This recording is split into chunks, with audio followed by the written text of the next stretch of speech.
চেষ্টা করবো। তো দেখুন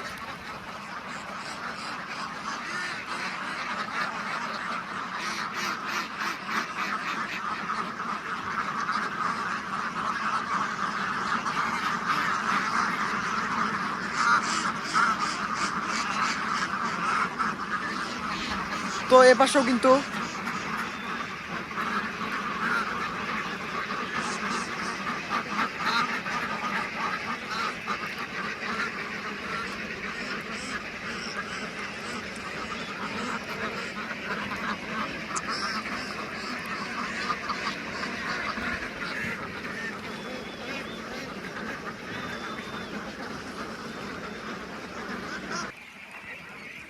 তো দেখতে পাচ্ছেন হাঁসের বাচ্চারা কিন্তু উঠিয়ে দেওয়া হচ্ছে। হাঁসের বাচ্চার ক্ষেত্রে একটু ভিন্ন আলাদা রয়েছে, যা পুরোটাই কি কিন্তু একদম ঘিরে দেওয়া হয়েছে, যাতে ঠান্ডা লেগে অথবা কোনো রোগবালাই যাতে শুতে না পারে, তার জন্য কিন্তু একদম ঘেরাও করে দেওয়া হয়েছে।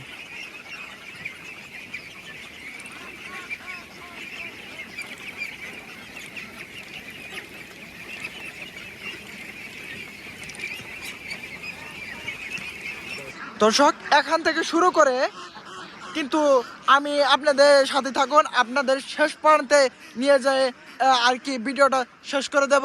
তো দেখুন এখন কিন্তু সন্ধ্যা গড়িয়ে গিয়েছে, এখন কিন্তু হাঁস কিন্তু এই পাশে যেইটা আছে এখানে রেখে দিবে, হাঁস কিন্তু এখানে এইটাই রেখে দিবে।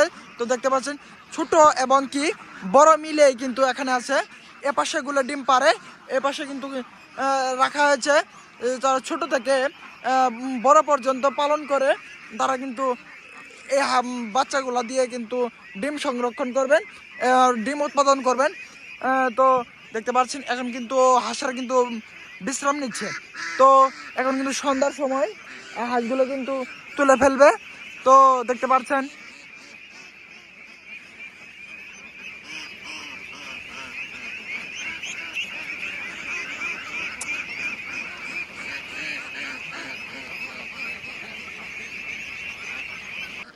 দর্শক দেখুন একটা বিষয়, যে আমাদের এই গ্রাম অঞ্চলে অনেক কিন্তু ঠান্ডা পড়েছে। তো এই মাঝে যে এই হাঁসগুলা কিন্তু সারাক্ষণ কিন্তু পানিতে থাকে, সে আল্লাহর কিন্তু একটা অশেষ নিয়ামত, একটা পাখি। এবং কিন্তু দেখতে পাচ্ছেন যে আমার পিছনে কিন্তু অনেক হাঁস এখনো পরিমাণ পানিতে আছে। এখন কিন্তু সন্ধ্যার সময়, যা এগুলা কি মানে একেবারে কিন্তু ঠান্ডা তাদের কি লাগছে না, তাদের জীবনে হলো পানির ভিতরে, তাকে কিন্তু পানিতেই সব সময় পানিতে দেখবেন। তারা কিন্তু এখানে কিন্তু খাদ্য দেওয়া আছে, সেই খাদ্যগুলো খেয়ে কিন্তু এখানে তার ঘরে ফিরবে। তো দেখতে পাচ্ছেন এখানে কিন্তু অনেক হাঁস নিয়ে একটা কিন্তু খামার তৈরি করেছে, যা এটা এখান থেকে এবং ওই পাশে আরেকটা আছে। তো এগুলা নিয়ে কিন্তু 1 কিলোমিটার পথ আর কি হাঁসের খামার তৈরি করা হয়েছে একটা নদীর তীরে। দেখতে পাচ্ছেন একটা নদীর তীরে কিন্তু